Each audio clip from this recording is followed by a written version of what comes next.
আর আইব না, আর আইব না, আমি জানি আর আইব না। আসেন। আমার জীবনে কোনোদিন এদিকে আসেন।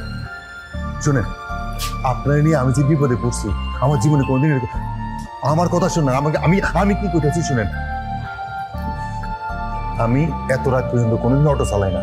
আজকে আপনার নিয়ে কত জায়গায় গেছি, আপনি কোন কোনো ভেদ করতে পারেন না। এখন আমার কথা শুনেন, আপনি জাস্ট টুক করে ঘরে ঢুকে পড়বেন, তারপর যা আছে কপালে। আমি জানি না আমার কপালে কি আছে। আপনি কি বোবা? আসেন। খারা ও মা, আওয়াইতাছি গোলামের ফুট গোলাম। ওই পলাশ কে? হ্যাঁ, তোর কত বড় সাহস, তুই বউ নিয়ে আইছস? 10টা না 5টা না একটা মাত্র পোলা, তোর আমি ছোট থেকে বড় করছিলাম কত শখ কইরা। আমি ধুমধাম করে পোলা বিয়ে করাবো, তুই আমার না কয়ে বিয়ে করে নিয়ে আইছস? হ্যাঁ, কত বড় সাহস তোর? আয় এদিকে।